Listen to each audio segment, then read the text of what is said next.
네, 우선 소개 감사드리고 발표에 앞서서 이런 자리를 마련해 주신 여기 유관기관 관계자분들과 한국연구재단 교육부 관계자분들께 먼저 감사 인사드리겠습니다. 저는 이제 앞서 소개시켜 주신 대로 현재 국립금호공과대학교 구미에 있는 4년제 국립대학교고요. 저희는 이제 유일하게 공과대학으로만 구성되어 있는 특성화 대학교입니다. 그래서 뭐 인문계나 이제 자연, 예술 이런 학과는 없고 전부 공학 관련된 학과로만 구성되어 있는 국립대학교고요. 거기에서 기계공학부 소속으로 현재 활발히 연구와 학생 교육, 지도, 그다음에 기업들과 활발히 연구를 진행하고 있습니다. 사실 이 금요일에 과학 터치 연락을 올해 초에 받았거든요. 그래서 저에게 이제 뭐 지역이라던가 날짜에 대한 많은 옵션이 있었는데, 또 지금 현재 저는 이제 구미에 살고 있어서 그나마 좀 가까운 지역이 대구이기도 했고, 그래서 뭐 청중이 초등학교부터 이제 가족 단위 어른까지 다 있다고 이제 들어서 주제를 어떤 거를 선정하면 좋을까 생각하다가, 그래도 제가 관련 연구를 이제 10년 넘게 해오고 있는 상황이라서 그냥 제가 제일 잘 알고 있는 거를 좀 전달드리면 어떨까. 더불어서 조금 뭔가 또 너무 이제 제가 하고 있는 분야에 깊게 들어가 버리면은 또 듣고 계신 분들이 많이 지루해 하실 수도 있고 이해가 안 가실 수도 있는 부분도 있고 해서 몇 가지 조금 이제 기초공학 관련 분야에서 몇 가지 키워드도 조금 제가 이제 짚어 드리려고 나름 뭐 몇 개 포인트도 넣어 놨고요. 그래서 부담 없이 또 중간에 약간 뭐 이제 리프레시 아이스 브레이킹 할 겸 또 제가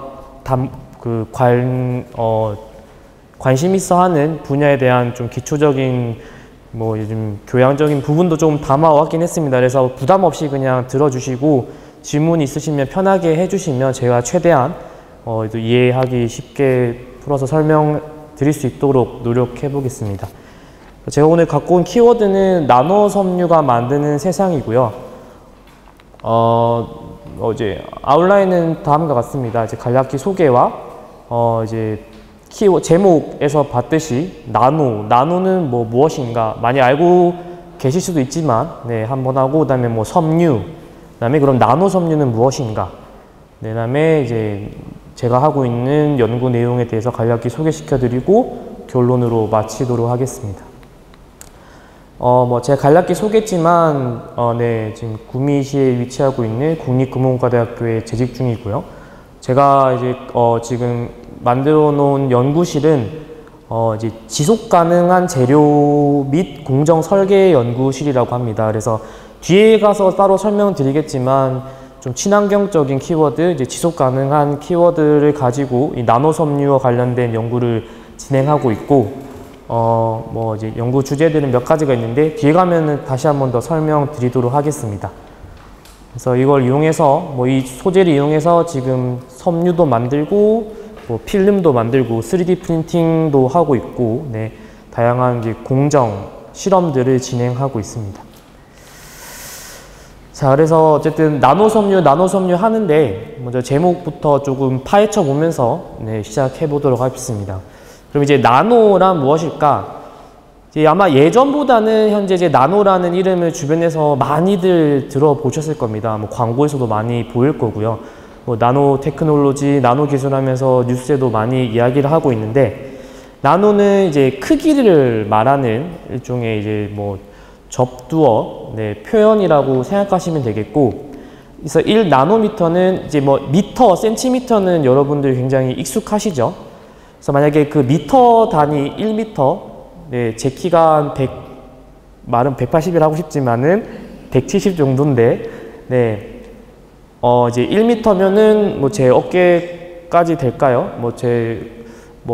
좀 이제 가슴 쪽까지 될 것 같은데, 이 길이의 10억분의 1에 해당하는 것이 이제 1나노미터라고 합니다.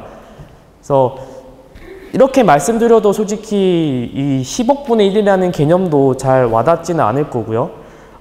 여러분들 머리카락, 저도 모발이 굉장히 얇은 편이라서 흔히 이제 모발이 뭐 80 마이크로에서 뭐 100 마이크로 이상 이렇게 분포한다고 보시면 되는데, 그러면은 이 머리카락의 또 10만 분의 1 두께입니다. 길이가 아니라 이 머리카락 두께의 또 10만 분의 1에 해당하는 게 이 1나노고요.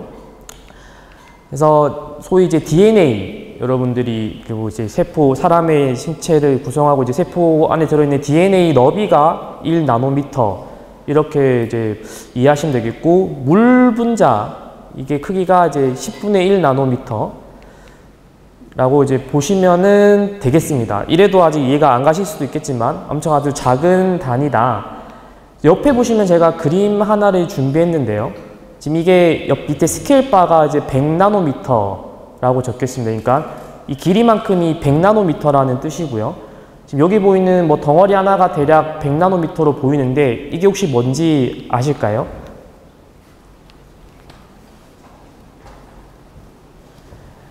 네, 저희를 엄청나게 괴롭혔던 그 코로나 바이러스입니다. 그래서 이 코로나 바이러스를 현미경으로 촬영을 한 거고요. 이 바이러스의 크기가 지금 대략 뭐 100나노미터라고 이제 보실 수가 있는 거죠.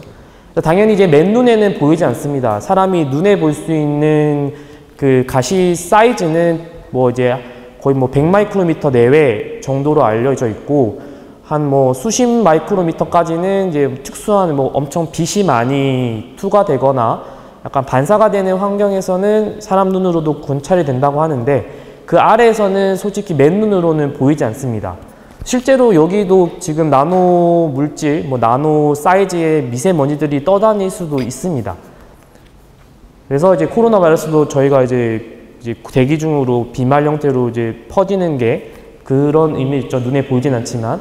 그래서 이 나노 사이즈라는 것이, 나노 크기라는 것이, 크기는 비록 작지만 이것이 가질 수 있는 어떠한 뭐 힘이라던가 포텐셜, 이제 갖고 있는 그런 어마어마한 것들이 이 나노 세계에도 존재를 하고 있다. 이렇게 이제 보시면 되겠습니다. 그래서 어쨌든 뭐 나노라는 단어 자체의 뜻은 어느 정도 여러분들이 이제 아셨을 거라 생각이 들고요. 그리고 이제 섬유라는 이제 단어가 따라 나옵니다.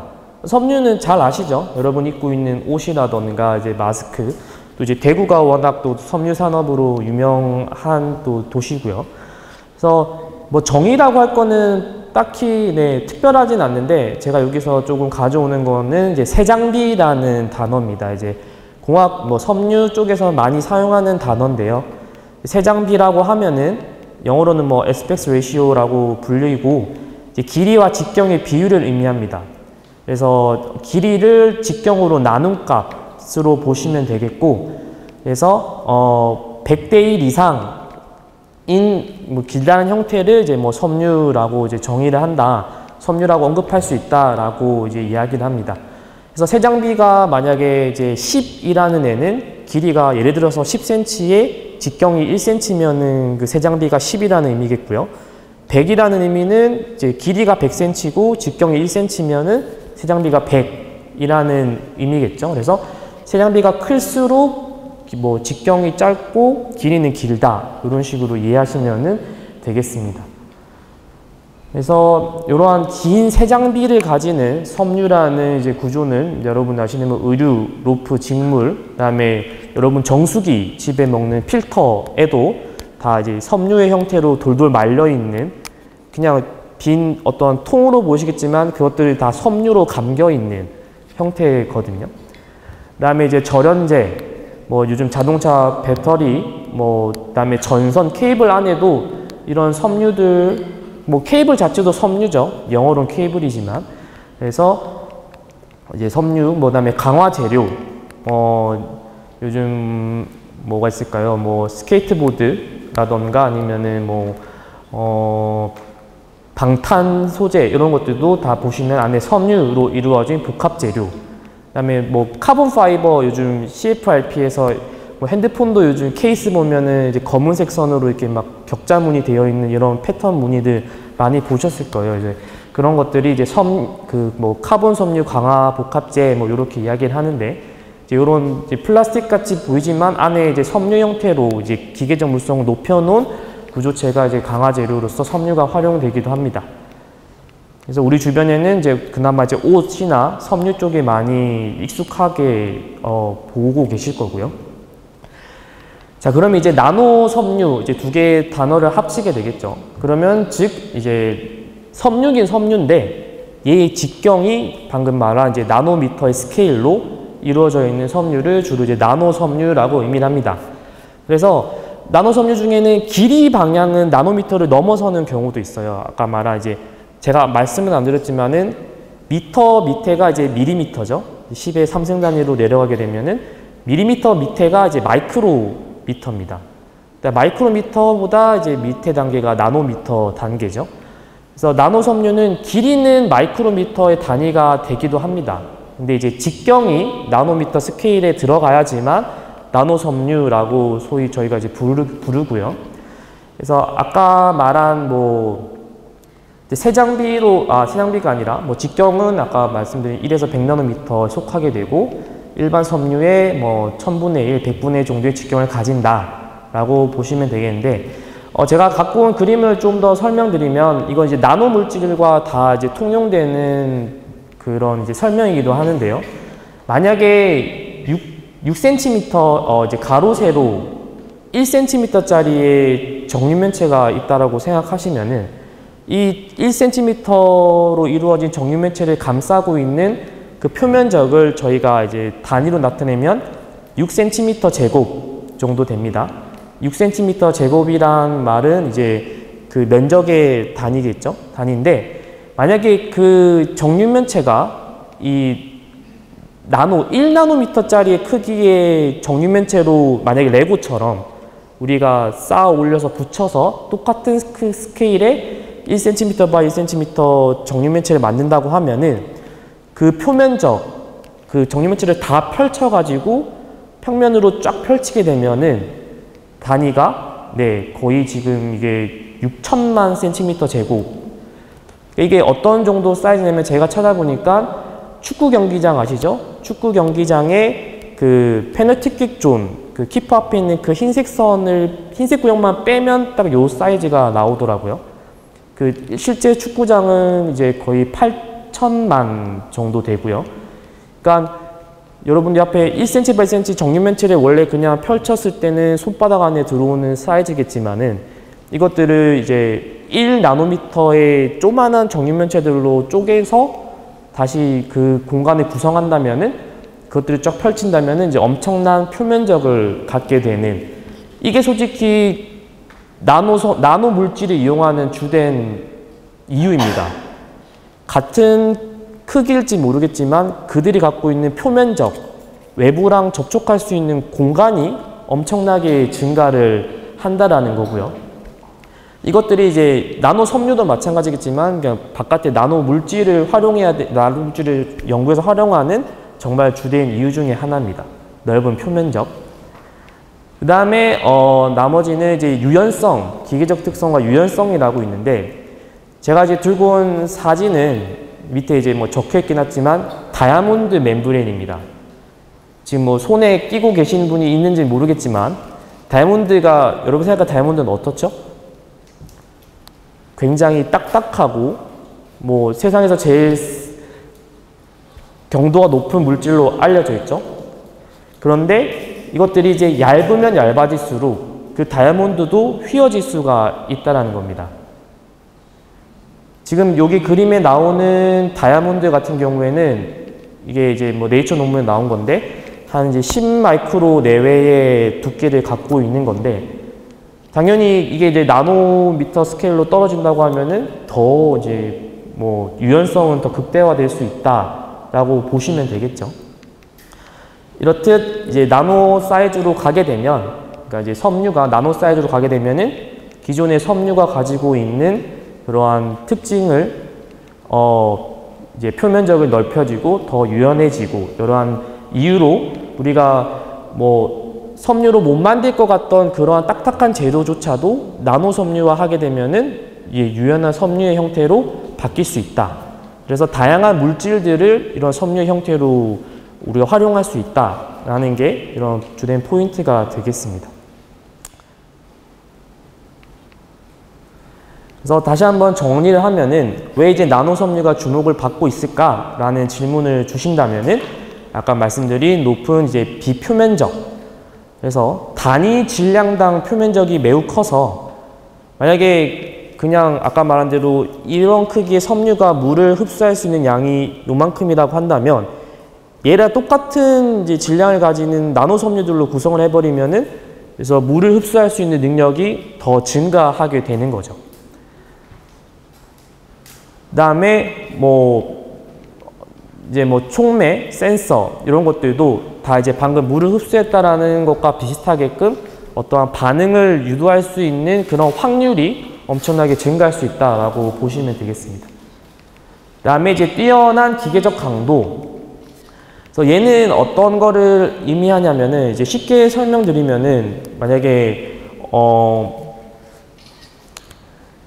이제 커다란 기둥을 하나 만들어야 되는데 이거를 이제 기둥을 딱 만들어 놨을 때 부러질 수 있는 확률이 어떤 게 있냐면 내부에 어떠한 결함이 있다던가 아니면 표면이 좀 깎여 있다던가 뭐 내부에 구멍이 있다던가 이러면은 잘 부러지겠죠? 막대기 같은 게. 근데 그거는 이제 크기 때문에 그런 거를 포함할 수 있는 이제 가능성이 커지는 거죠. 근데 이것들이 이제 나노 사이즈로 가게 되면은 원래 큰 구조에서 갖고 있던 결함들이 있을 수 있는 공간이 없습니다. 그러니까 공극이나 이런 것들이 있을 확률이 더 줄어들게 되고 그렇게 되면 결국엔 그 기계적 강도, 물성이라는 것이 더 나노 섬유로 갔을 때 극대화될 수 있는 부분이 있고요. 그다음에 이제 기능성, 아까 말했다시피 어떤 섬유가 가지고 있는 기능을 나노 섬유화 함으로써 더 많은 반응을 유도할 수 있고 그러면서 또 기능성 또한 증가시킬 수 있다. 그다음에 경량화 고성능에 좀 이어지는 맥락이죠. 경량화는 또 같은 성능을 낼 수 있으면 오히려 우리가 크기를 줄일 수 있다면은 또 경량화, 무게 또한 줄일 수 있는 이러한 이제 역할을 할 수가 있겠다라고 볼 수가 있겠습니다. 그러면 이제 이러한 나노 섬유를 어떻게 만드느냐, 우수한 건 알겠고 뛰어난 건 알겠는데 그러면 이제 어떻게 만들어서 활용을 하느냐라는 질문을 주실 수가 있을 것 같아서 제가 크게 이제 두 가지 방법을 갖고 왔는데요. 이 두 가지 방법은 꼭 나노 섬유에만 해당하는 게 아니라 저희 공학 안에서 법용으로 쓰이는 개념입니다. 첫 번째는 이제 탑다운 공정, 탑다운 프로세스라고 하고 하나는 버텀업 프로세스라고 합니다. 그래서 그냥 단어에서 보시면은 뭔가 위에서 아래로 큰 거에서 작은 걸로 가는 방향성이라 보시면 되겠고 바텀업은 밑에서 위로 작은 거에서 큰 걸로 간다 이렇게 생각하시면 되겠습니다.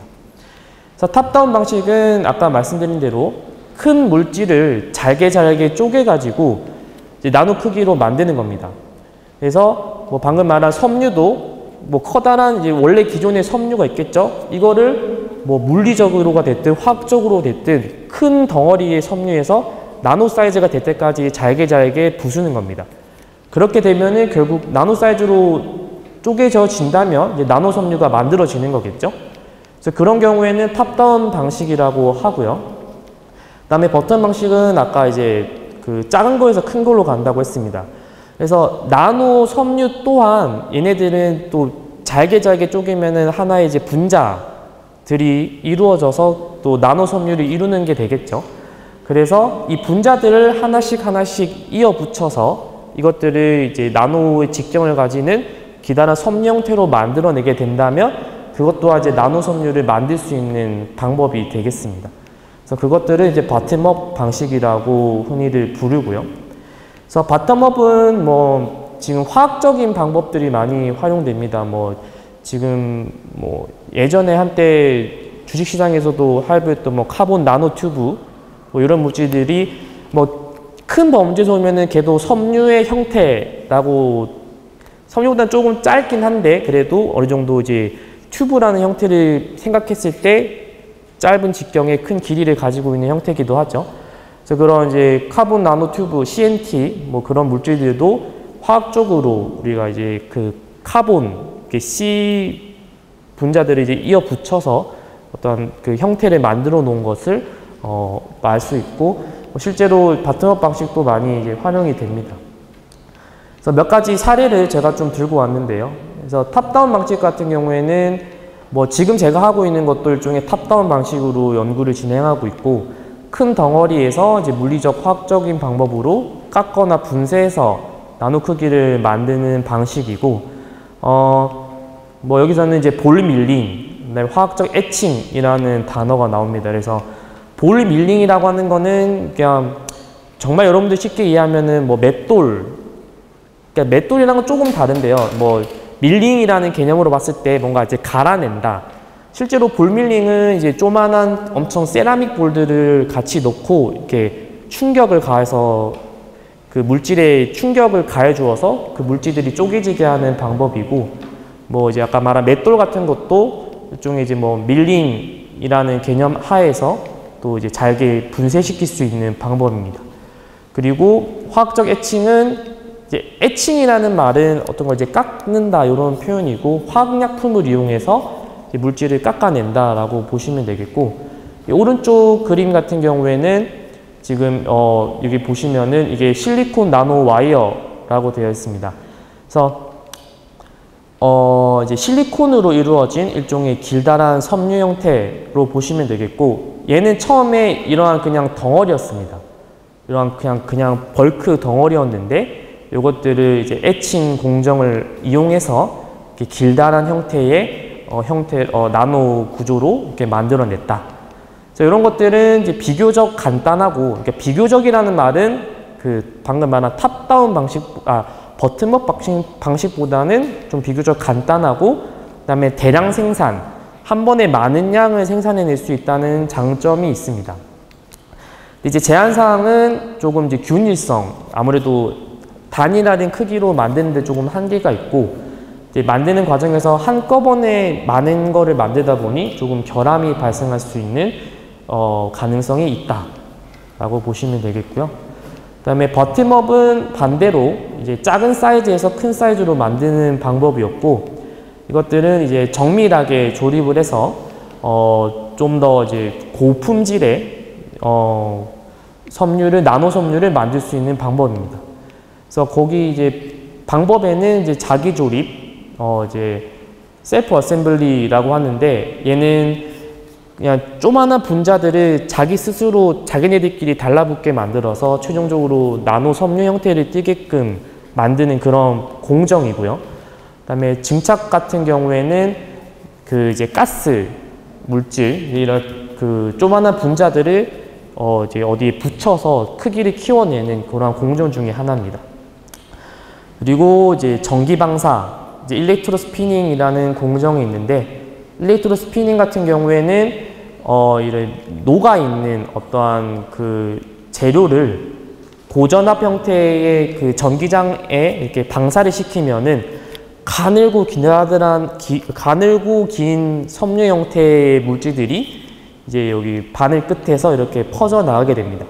그것들을 이제 잘 모으게 되면은 여기 그림에서 보시는 것과 같이 아주 미세한 섬유들, 지금 여기 스케일 바 보시면은 이제 200나노, 500나노 되어 있는데, 또 흰색 바의 크기가 500나노라는 뜻입니다. 그래서 지금 두께는 엄청 얇은 거겠죠. 혹시 이제 이런 그림에 익숙하지 않은 분들도 계셔가지고, 네, 이런 그림 보실 때 항상 옆에 보면은 이제 스케일 바, 지도 같은 거 보면 이제 척도 같은 거 있잖아요. 그것들이 이런 이미지에 있는데, 이런 거를 보시게 되면은 지금 이제 여기 대상물이 얼마나 작은 사이즈인지 가늠하실 수가 있을 겁니다. 네. 자, 그러면은 이제 나노 섬유가 어떤 건지 조금은 이해 갈 것 같고, 그다음에 어떻게 만드는지도 조금은 이해할 것 같으시죠? 그렇죠? 자, 그러면은 이제 이런 섬유가 어떤 종류가 있는지 좀 간략하게 소개시켜 드리도록 하겠습니다. 그래서 첫 번째는 금속 나노 섬유고요. 이걸 하기 전에 한 가지 말씀드릴 게, 혹시나 이 중에 또 전문가분이 계실 수도 있어서, 또 아니면은 지금 이 그 무섭다는 유튜브에 박제가 되고 있는 순간이잖아요. 예, 그래서 또 제가 좀 잘못된 말을 했다가 나중에 또 어떤 공격을 받을 수도 있고 그런데 이제 이런 말씀을 드리는 이유는 그 영어로 표현을 하면은 금속 같은 경우에는 이제 와이어 이런 표현을 좀 쓰기도 하고요. 그다음에 뭐 이제 탄소나 이제 이런 고분자에서는 또 섬유라는 표현을 많이 쓰기도 합니다. 그래서 어느 분은 와이어가 왜 섬유냐 뭐 이렇게 이야기하실 수도 있을 것 같은데 저는 일단은 그러한 이제 긴 아까 말한 새 장비를 가지는 이제 그런 형태를 저는 이제 좀 섬유라고 언급하고 싶고 실제로 외국 논문에도 금속 나노 와이어에 쓰는 빈도가 높긴 하지만 나노 파이버를 쓰는 곳도 있습니다. 그래서 혹시나 오해하실까봐 먼저 말씀을 드리겠고요.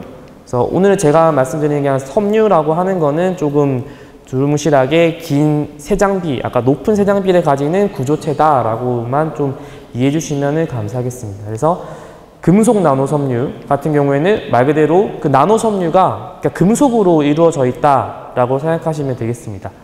그래서 은, 구리 이런 성분들이 최근이 아니고 옛날부터 많이 활용되고 있고 구리 나노 섬유 같은 경우에는 구리 자체가 약간 향균성을 좀 많이 띠고 있어가지고 그러니까 균이 증식을 못하는 환경을 만들어내다 보니까 한참 저희 코비드 시대 때 보면은 뭐 엘리베이터의 필름이라던가 아니면 마스크 같은데 이러한 이제 그 커퍼 구리 나노 섬유가 코팅된 뭐 들어간 이러한 향균 필름, 향균 마스크 이런 것들이 뭐 특허로 많이 나오기도 하고 실제로 뭐 이렇게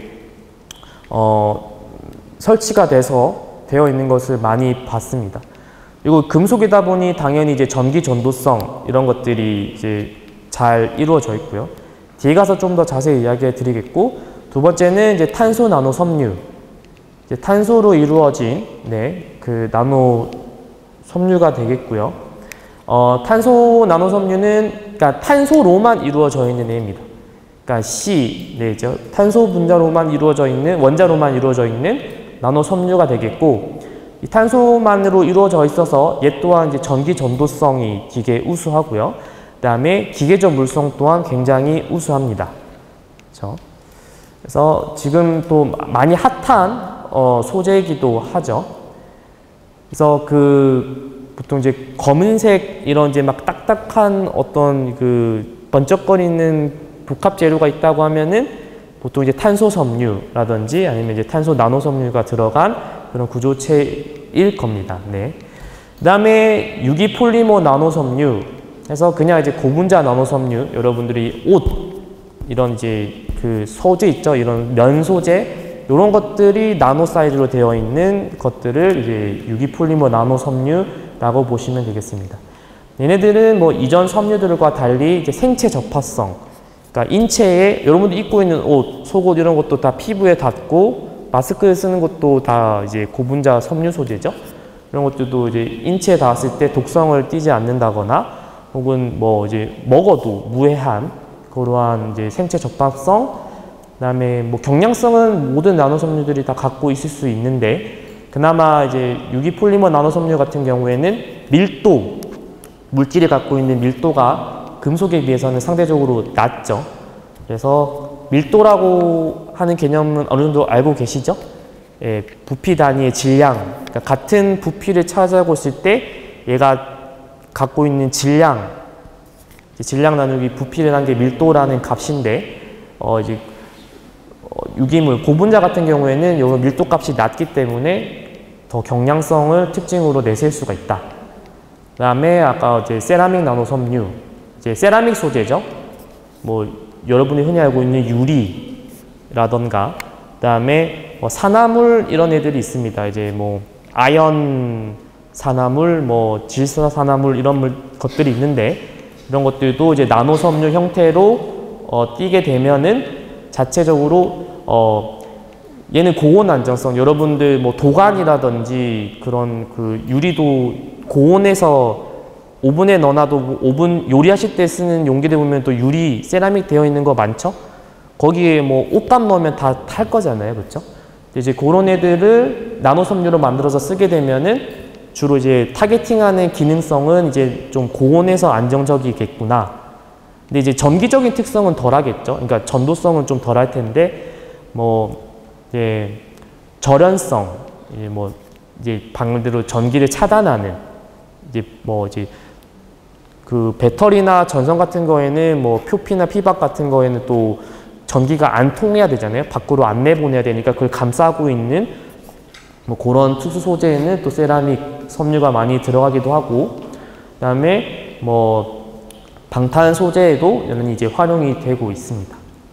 그래서 어떻게 보면은 흔히 주변에서 볼 수 있는 모든 재료들이 나노 섬유로 만들어져서 여러 가지 분야에서 사용되고 있다라고 보시면 되겠고요.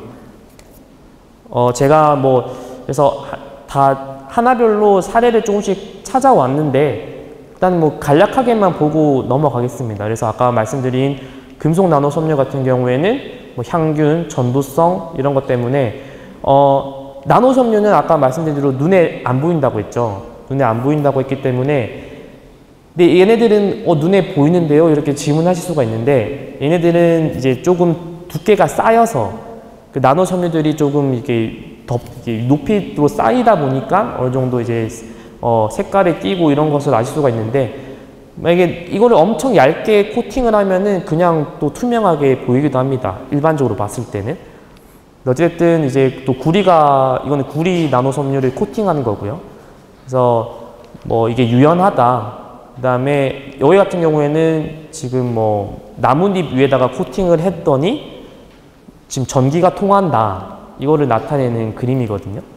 그래서 이런 나노 와이어, 그 금속 나노 섬유 같은 경우에는 그런 전도성을 가지는 특성을 그대로 아주 얇게 표면에 코팅함으로써 그 코팅층에 전도성을 부여한다거나 혹은 향균성 같은 특수한 기능을 입힐 수 있다라는 거. 만약에 나노 섬유를 안 쓰고 그냥 여러분들이 그 전선 안에 있는 구리선을 벗겨가지고 덮어 놓는다고 생각해 보세요. 그거는 이제 눈으로 봐도 엄청, 그쵸, 그것도 전도성이 있겠지만은 왜 이거를 나노 섬유에서 쓰는지는 이제 이런 걸 보면 잘 아시겠죠? 그러니까 눈에 잘 안 보이지만 그 기능은 다 부여할 수 있는. 그다음에 이제 탄소 나노 섬유 같은 경우에는 뭐 지금 솔직히 모든 특성 다 갖고 있다라고 보시면 되죠. 그래서 뭐 전기 전도성도 좋고, 그러니까 아까 전기 전도성은 금속 나노 섬유가 들고 있었는데, 탄소 나노 섬유도 이제 전도성도 갖고 있고, 심지어 더 가볍습니다. 금속의 밀도보다 탄소 섬유의 밀도가 많게는 3, 4배까지 더 낮거든요. 그래서 전도성도 갖고 있지만 더 가볍고, 그 다음에 뭐 열적으로도 안정하고, 이 탄소 나노 섬유는 실제로 어떻게 만드는 경우도 있냐면은 고분자 섬유를 불에 태워서, 불은 아니고 높은 열로 태워가지고 탄화를 해서 이런 탄소 나노 섬유를 만들기도 합니다. 탄소 섬유를. 그만큼 이미 이제 높은 열을 가해서 만들어지다 보니까 더 이상 뭐 어느 정도의 열에도 다 버티는 그런 구조가 되겠다, 그죠? 그래서 현재는 아주 핫한 배터리에 있는 전극 소재, 그 다음에 뭐 정수기 광고 보면은 뭐 탄소 필터 이런 거 들어간 거 보셨을 겁니다. 이제 그런 것도 굵은 탄소 섬유를 쓰는 것보다 또 나노 섬유를 넣게 되면은 아까 말한 표면적이 넓어지게 되니까 오염 물질이라든가 흡착을 더 잘 할 수 있게 되는 거죠. 그래서 필터 같은 정화 시스템에도 많이 사용되고, 그 다음에 뭐 열 소재, 그 다음에 아까 전기적 특성 때문에 여러 가지 센서에도 활용이 된다. 그 다음에 이제 고분자 나노섬유, 혹은 이제 유기폴리머 나노섬유라고 하는 것들은 앞선 소재들이 좀 갖고 있지 않는 생체 적합성이나 이러한 뭐 조금 변형이 쉽습니다. 다른 물질들에 비해서. 기능성을 추가로 부여하기도 쉽고요. 뭐 게임 같은 경우에는 아이템에 뭔가 이제 추가해가면서 기능을 늘리는 그런 게임들 보면 많잖아요. 이런 이제 고분자 나노 섬유들도 그러한 작업을 할 수가 있습니다. 목적과 이제 의도에 따라서 필요한 기능성을 이제 부여할 수 있고, 네. 그래서 의학적인 곳에서 조금 많이 활용이 됩니다. 그 다음에 이제 뭐 당연히 사람들이 익숙하다 보니 이제 스마트 섬유, 뭐 광고 같은 거 보면은 이제 미래에 보면은 옷에 이제 뭐 옷이 사람의 온도를 감지한다거나 심박을 감지해서 이것들이 뭐 이제 의료 체계랑 연결되어서 어떤 정보를 쉽게 전달한다거나, 그다음에 이제 필터 소재도 당연히 많이 쓰이고 있는 거죠. 그다음에 세라믹 같은 경우에는 그냥 여러분이 아까 갖고 계시던 그런 이제 세라믹의 기본 특성을 다 떠올리시면 될 것 같습니다. 그래서 고열에도 안정적이고, 그다음에 기계적 물성도 좋고. 그래서 특히 항공우주 방산 쪽에서 이 소재를 좀 관심 있게 많이 다루고 있고요. 그다음에 나머지는 뭐 좀 특수한 전기적 특성을 갖고 있긴 한데 이 부분은 좀 시간 관계상 넘어가도록 하겠습니다. 그래서 조금 이제 제 연구 분야를 설명드리기 이전에 이런 좀 전반적인 나노 섬유에 대한 내용을 정리를 좀 해보자면, 어쨌든 이제 최신 기술 트렌드라고 해서 이제 앞으로 어떻게 기술이 발전을 할 건가, 그다음에 지금 이제 어떤 우리가 좀 이제 연구자나 이런 분들이 관심을 갖고 있는 게 어떤 거냐라고 한다면은 아무래도 제일 요즘 핫한 이제 AI 기반, 이게 물질인데 AI랑 어떤 연관이 있습니까? 라고 이제 질문을 하신다면은 아까 말씀드린 그런 제조 공정 있죠? 뭐 탑다운이든 버텀업이든 어쨌든 그게 만들어지는 과정에서 사람이 맨날 거기서 이제 보고 있거나 어떠한 환경을 관찰할 수 있지는 못하잖아요. 그럴 때는 이제 요즘 뭐 AI를 활용을 해서 실제적으로 이런 공정을 좀 더 이제 고효율이나 고품질로 만들 수 있게끔 AI 기반의 이제 제조를 조금 이제 최적화하는 방향으로 나아가고 있고요. 그다음에 대량 생산 기술. 아직까지 방금 제가 엄청 이런 기능성을 말씀드리고 우수한 특성을 말씀드렸지만은 여러분들이 체감하기에 주변에 그렇게 많이 보이지는 않을 겁니다. 그 주된 이유 하나가 이 바로 대량 생산 기술의 조금 부재이기도 하거든요. 대학 연구소나 이런 이제 뭐 기관 연구소 같은 경우에는 이제 랩 스케일이라고 해서 조금 소량으로 생산해서 그거에 대한 특성을 분석하고 판단하지만 실제 이게 산업화되기 위해서는 엄청난 많은 대량 생산을 요구합니다. 그래서 이러한 대량 생산 기술이 지금 활발하게 이루어지고 있고요. 그래서 뭐 좀 더 나아가면 아마 이러한 소재를 활용한 기술들이 여러분들이 많이 보실 수 있으리라 생각이 듭니다. 그다음에 이제 친환경이죠. 요즘 기상이후 이런 현상 때문에 제가 좀 이따가도 보여드릴 텐데 빼놓을 수 없는 키워드가 이런 친환경 키워드겠죠. 네. 그다음에 이제 다기능 복합 섬유. 네, 아까 말씀드린 뭐 스마트 의류라던가 여러분들이 옷만 입어도 어떠한 내 정보가 이제 탐지될 수 있는, 감지될 수 있는 이러한 시스템으로 나아가는데 이 나노 섬유가 메인이 되어서 응용이 되리라 생각이 듭니다. 자, 이제부터는 제가 하고 있는 연구 분야를 조금 간략하게 설명드릴 건데, 제가 아까 앞에 말씀드린 제 연구실이 이제 지속 가능한 재료 관련된 연구라고 말씀드렸는데, 이 지속 가능한 재료라고 하는 거에서 이제 출발점이 이런 친환경적인 키워드입니다. 그래서 좀 이게 그냥 교양적인 차원에서 들고 왔는데, 아마 이제 여러분 파리협정 이런 거 들어보셨죠? 파리협정 혹시 뭔지 간략하게 말씀해 주실 분 있으실까요?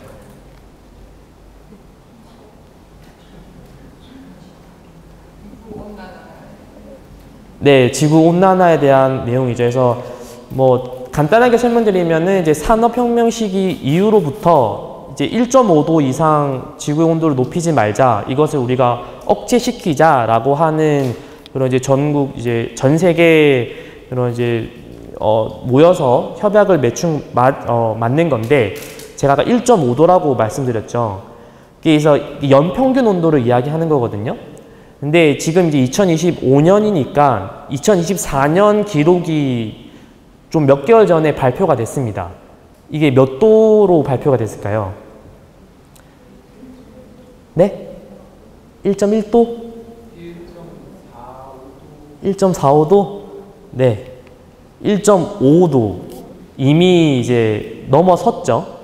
물론 그 파리협정 자체가 무조건 1.5도를 넘기지 말자는 아닙니다. 넘기지 말자가 아니라 당연히 좀 더 높아질 수도 있겠고 낮아질 수도 있겠죠. 그러니까 높아질 수도 있지만 이거를 결국에 억제시켜서 1.5도 선을 유지하자라는 게 주된 골자인데, 일단은 이미 이제 5도를 넘어선 상황이기 때문에 뭐 이게 관성 때문에 좀 더 이제 증가는 하겠다마는 그쵸.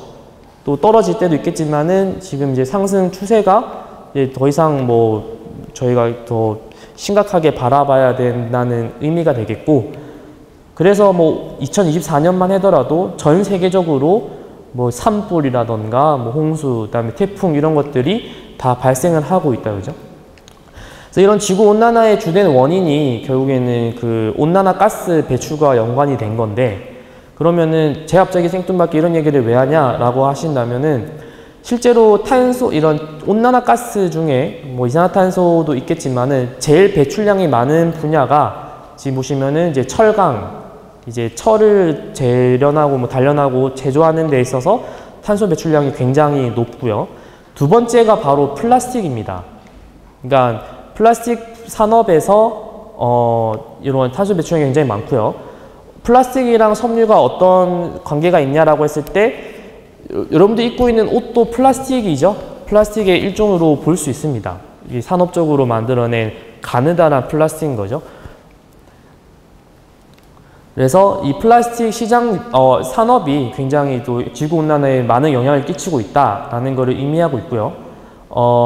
그래서 지금 뭐 총 이산화탄소 배출량 중에 플라스틱이 배출한 게 한 10에서 13%다라고 이제 보실 수가 있겠습니다.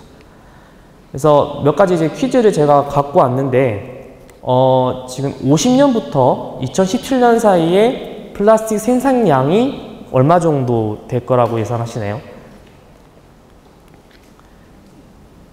네, 뭐 힌트는 연간 3억 7천만 톤이라고 하는데 한 92억 톤 정도가 생산이 되었고, 이 톤 개념을 좀 이해 못 하실 수도 있는데 톤이 1000kg을 의미하는 거죠.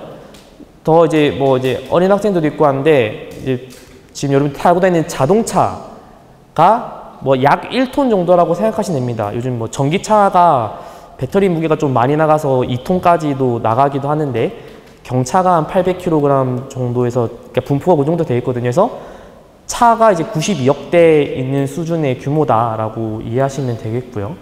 이 중에서 과연 그러면 재활용된 플라스틱은 얼마나 있을까라고 살펴본다면은 9억 톤, 한 10% 정도죠. 나머지 이제 90%는 이제 재활용이 되지 못하고 어디 뭐 묻혀져 있거나 혹은 바다에 떠다니거나 이런 상태가 되겠죠. 그래서 뭐 말이 나왔죠. 그래서 바다를 떠다니며 오염시키는 플라스틱 쓰레기와 미세 플라스틱 문제는 많은 논의가 진행되었지만은 토양 속 플라스틱 오염이 더 심각하다고 합니다. 그래서 약 23배 정도 더 심각하다라고 나와 있고요. 그다음에 그래서 뭐 2050년까지 이산화탄소가 몇 톤의 배출이 예상될까요? 그러니까 플라스틱에 의한 게 약 560억 톤이라고 합니다. 최근에 나온 기사가 이제 미국이 어떠한 뭐 이제 그 환경 협정을 탈퇴하게 되면은 배출량이 더 늘 것이다라고 예상하는 기사가 최근에 하나 나오긴 했는데요. 어쨌든 이제 제가 가지고 있는 이제 이러한 이제 관심 분야는 뭐 많은 분야에서 노력은 해야겠지만 이런 플라스틱, 특히 이제 뭐 섬유 쪽에서 좀 더 친환경적인 고기능성 섬유를 좀 개발해서 네, 기존에 갖고 있던 이런 산업에서 탄소 배출량도 줄이고 좀 친환경적인 측면에서 기여를 할 수 있지 않겠냐라고 이제 생각을 해서 갖고 있는 거고, 그래서 제가 가지고 있는 메인 키워드는 이제 바이오디그레더블, 그러니까 땅에 묻었을 때 자연적으로 분해가 될 수 있느냐. 그 다음에 두 번째는 재활용이 될 수 있느냐. 비록 뭐 석유에서 생산하고 썩지 않은 섬유가 만들어졌다고 하지만 이것을 우리가 땅에 묻거나 버리지 않고 재활용할 수 있으면은 이 또한 또 이런 친환경적인 시대에 또 부응할 수 있지 않을까 싶어서 저는 이제 두 가지 키워드로 네, 그 두 종류의 나노 섬유를 현재 중점적으로 연구를 하고 있고요. 그래서 또 너무 제 연구 분야는 또 복잡하니까 빨리 넘어가도록 하겠습니다. 첫 번째는 이제 셀룰로스 나노 섬유라고 하는 그런 섬유입니다. 그래서 최근에 이제 여기 가까운 경산시에 가시면은 요거 이제 연구를 하는 센터가 최근에 준공됐고 아마 이제 곧 준공식이 열린다고 하는데요. 그래서 셀룰로스 나노 섬유는 여러분들이 입고 있는 면옷 혹은 그 나무에서 추출할 수 있는 나노 섬유입니다. 그래서 아까 말씀드렸죠, 탑다운이라고. 그래서 나무, 이제 자세히 말하면 나무 껍질인데 여기서 잘게 쪼개서 이제 나노 사이즈의 섬유로 이제 만들어내면 여기 이제 셀룰로스 나노 섬유라고 불리는 이제 섬유가 되겠고, 얘는 나무 말고도 뭐 멍게, 해삼, 그다음에 코코넛 껍질, 그다음에 쌀겨, 그다음에 면 이런 소재에서도 다 추출이 가능한 친환경 나노 섬유입니다. 그래서 아까 말씀드린 생체 접합성 또한 갖고 있고요. 그다음에 뭐 가볍고 강하고 이런 좋은 특성들을 많이 가지고 있습니다. 그래서 저는 이거를 활용해서 조금 나노 섬유들을 다시 결합시켜서 이제 우리가 옷이나 이런 걸 만들려면 조금 눈에 보이는 큰 섬유가 돼야 되잖아요. 그래서 이런 나노 섬유들을 이제 다시 큰 섬유로 만들어내는 이런 연구, 그다음에 요것들을 조금 이제 필름 형태죠. 필름 형태로 만들어 가지고 여러 가지 그 어플리케이션 기능성을 좀 하는 연구들을 수행하고 있습니다.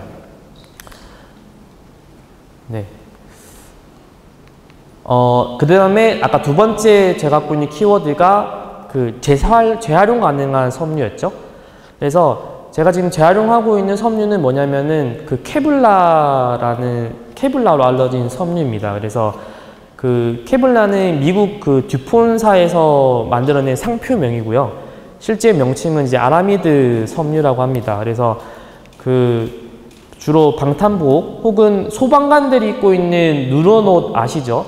걔도 이제 아라미드 섬유 중에 하나입니다. 근데 얘는 이제 그 화학적으로 인간이 만들어낸 섬유인데 얘네들은 뭐 땅에 묻거나 얘도 썩지도 않고, 그다음에 당연히 높은 열에 버티다 보니까 그냥 이제 불에 태워버리는 그런 폐기 방법도 많이 힘든 상황인 거죠. 그래서 저는 이거를 이제 화학적으로 조금 잘게 쪼개가지고 뭐 섬유도 만들고 필름도 만들고 지금은 어떠한 이제 커다란 구조체, 기계 부품으로 만드는 그러한 연구를 진행을 하고 있습니다. 그래서 결론입니다. 그래서 어찌됐든 뭐 눈에 보이지 않는 이 나노 섬유들이 이 세상 곳곳에서 각자의 기능성과 이런 역할을 가지고 여러분들의 삶의 질, 먹는 것부터 해서 의료, 게다가 이제 환경 문제 혹은 이제 에너지 이런 분야에도 활발하게 사용이 될 거고요. 결국 이것들이 이제 우리 세상을 더 편리하고 건강하고 지속 가능하게 만들어 갈 것이라고 생각하고 있습니다. 그래서 끝이고요. 혹시 좀 뭐 읽어보실 분들을 위해서 이 페이지만 펼쳐 놓도록 하겠습니다. 그래서 뭐 어쨌든 뭐 발표는 하긴 했는데 뭐 조금이라도 여러분들이 얻어가시는 게 있다면은 정말 기쁠 것 같고, 혹시 뭐 궁금한 게 있으시거나 물어보고 싶으신 거 있으면 편하게 물어봐 주시면 제가 최대한 뭐 좀 이해하기 쉽게 설명드리도록 하겠습니다. 감사합니다.